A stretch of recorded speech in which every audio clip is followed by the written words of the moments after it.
We're back with Locked On Sixers host and Sixers beat writer for the Philadelphia Inquirer, Keith Pompey, to talk a little bit of a Sixers season recap. This is definitely not the conditions that we wanted to be speaking under. We were definitely, at least I was anticipating a Eastern Conference Finals appearance. And now, it definitely did not go the way that many Sixers fans anticipated. So, last time we spoke, you had mentioned lapses and that the Sixers had a fair amount of lapses. And I think it's fair to say that those lapses continued. What was there a point that you got the sense that the series could have been going off the rails? Well, I guess when they lost game 5, I thought that the series was going to go off the rails at that particular time. And then, they came home and was a must-win in game 6. And then when game 7 came out, I expected the intensity level to be a whole lot higher than what it was from the Sixers. And when I realized that it wasn't, I'm like, we could be in trouble here. I mean, we really could be in trouble. And as it turned out, they ended up losing that game. Everyone's talking about Ben Simmons. He's really getting a lot of the brunt of the blame for the end of the season. But it's a team game, it's a team sport. But if you could put one emphasis on this is the area that cost them the most during this playoff run, what would you say that it was? Wow, that's a tough question because it was a lot of different things. I have to say poor shooting and turnovers. And so it's really not one area. It's two. It was the poor shooting and turnovers down the stretch in key situations. I think that if you look at it, you see how many missed shots the Sixers had. I mean, from Joel Embiid in the second half, Tobias Harris, Ben Simmons not shooting at all. And then you look at the turnovers and you factor that in and you say to yourself, if they would have made just half of those shots that they missed, they would have won that series. So I believe that it was the offensive shortcomings, the shooting is what really doomed the 76ers. And a lot of that shooting, obviously you're talking about Ben Simmons again. A lot of people are talking about, obviously he needs to improve his shooting, improve his free throw shooting. But so far, it's been a lot of negative fan reaction towards him so far. So do you believe so far that the reaction has been fair towards Ben Simmons? I don't know if it's been 100% fair. And the reason why I'm saying that is because Ben Simmons is who we thought he was. He even said that at the end, like, this is who I am. I mean, we all knew that. However, I think that the frustration level with the fans got to a certain point. I think that the Sixers have been, telling people that they don't know what they're seeing. Ben is better. He's a treasure. And then he misses these shots and people realize, like, what are you talking about? But, however, Tobias Harris missed a lot of shots. Matisse Thybulle, when it was a 1-point game, he fouls a 3-point shooter, which is a no-no. Joel Embiid turns the ball over. The Sixers kept the bench in too long. So I think that right now Ben Simmons is the fall guy, so to speak.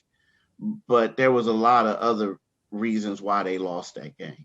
Right, of course. But season's over. They got to do their season recaps and everything like that. And the story comes out that in what seems to be almost an annual event, that Ben Simmons is going to spend his summer working on his game and he's going to be looking to improvements. Do you actually have any confidence that this is going to produce any results for him, coming at the start of the season?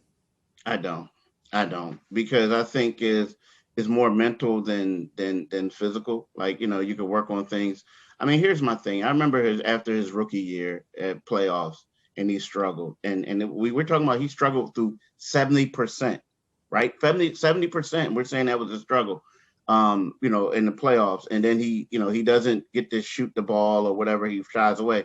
And I was confident at that point that he would go in the lab, so to speak, and make shots. Work on it. Next year, we see videos. Next year comes nothing. Then the following year, nothing. But videos. So when Doc Rivers comes out and says that, hey, we know what it is, we know how we're going to fix it, it's kind of like it's kind of like the little boy who cried wolf, to be honest with you. It's like, yeah, you're saying that, but we have to actually see it. And I don't think anyone in Philadelphia has confidence in in Doc Rivers' words, until we actually see what Ben Simmons does. I agree with you 100%. Something I've always wondered is why is he always taking jump shots during warmups then? It's something he never does in games. Yeah, I know. I think it's only because that's part of the routine that they have him doing. But yeah, you're right. And that's another thing. Like, that's when it's mental, because this guy is in warmups and he goes around the circle draining threes. He's hitting these nice jumpers. He's making most of his foul shots.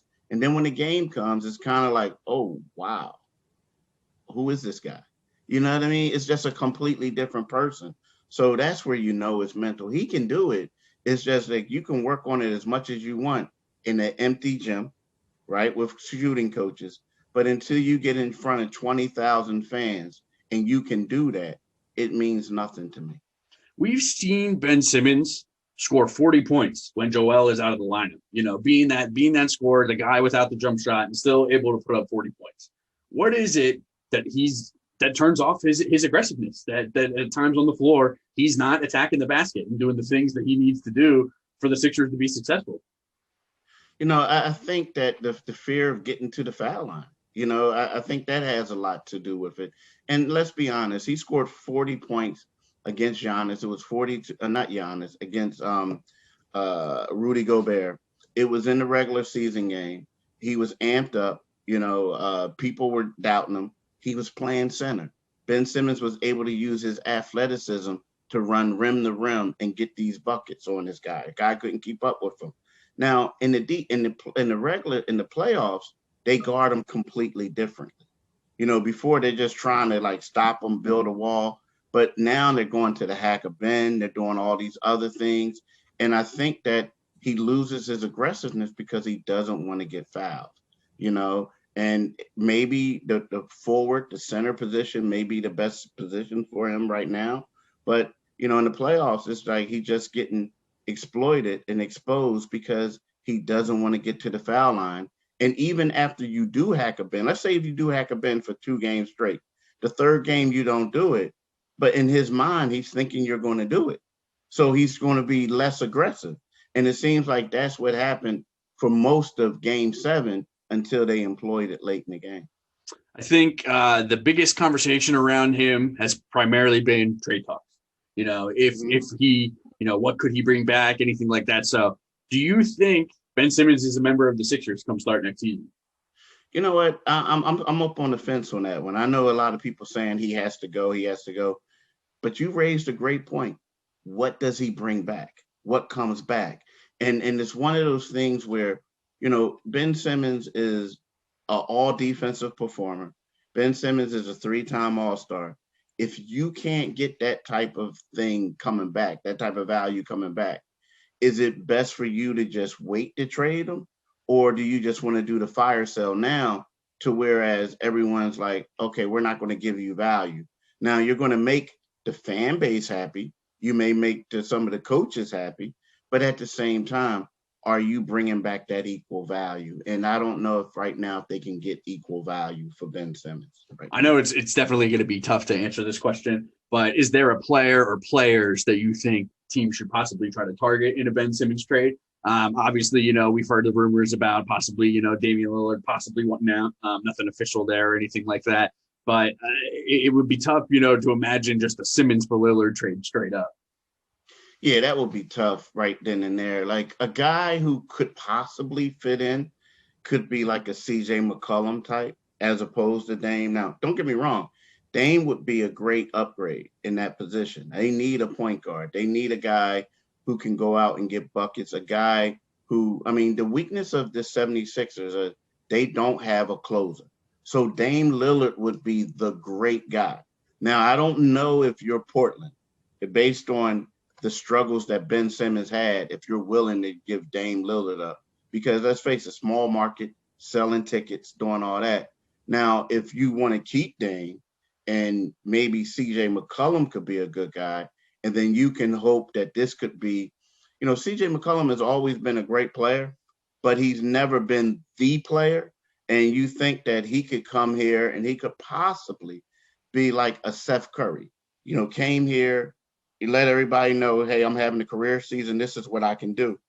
So I think McCollum could be that guy. Outside of that, I don't think that I think you're losing value with other players. For sure. Obviously, outside of Ben Simmons, there's the rest of the team to upgrade and add to the roster. Some players, obviously, you have some pending free agents. Daryl Morey came out and said, after Tobias Harris comes out of the game, they're a little bit smaller on the wing. He wants to improve on their size. So what do you think that does to the chances of players like Danny Green and Furkan Korkmaz possibly returning next season? I don't think Danny Green's going to return next season. I just don't. And the reason why I'm saying that is because they tried trading him at the trade deadline. They were unable to do that. And typically when you try to trade a guy at the trade deadline in his final year, it's basically that he's not someone you probably want to bring back or someone who wants to come back. So you're trying to get value off of him now, get something in return. Now, Furkan could possibly come back, just because of the role that he had. The Sixers kind of like him. He could be a shooter. But a guy like Mike Scott, people like that, that's where they're going to have to go out there and replace that. And the thing is, you're going to have to try to get someone with value because, you already have, Ben, Joel with maxes. Tobias Harris is close to a max. He's not quite a full max, but you don't have a lot of space to go out there and get, quality guys because let's face it, they got a lot of guys they have to replace off the bench. So I think it's not really those wings. It's kind of sort of they need to go out there and get some backup power forwards, someone that can help them that way. Moving to the bigs a little bit more. Until the playoffs, Dwight Howard had a pretty solid season, especially backing up Joel Embiid. He's probably the best backup that Embiid has ever had. Struggled in the playoffs a little bit, but ultimately, do you think there's a chance that he returns next season? I think there is. I mean, I do. I mean, because when you look at it, he's a guy who they can get. They paid the minimum to get him, like a minimum deal. And the Sixers only had 2 centers at the end of the season. Ideally, you want to have 3. So you can have Dwight, taking the minimum again. I don't know how much he would play or in the postseason, but he could be like a leader of the team, like a guy, hey, the crowd loves him. He gets the crowd hyped. He does all this other stuff. And the thing is, you're just getting him for the minimum. Like if you go out there and you may want to go get someone else, you're going to have to use up one of your mid-level exceptions to get that person. So from a value standpoint, in the way that Dwight was in the locker room, how much everybody loved him, I can see Dwight coming back. You know what I mean? Because it's not costing you a lot of money. And here's the trick. A lot of people don't know this. When you give a guy, a veteran, a minimum contract, the NBA pays half his salary. So even though he was making 2.5, the Sixers were only on the hook for 1.25. So, you know what I mean? So that's something that it makes a lot of sense from the 76ers standpoint. Absolutely.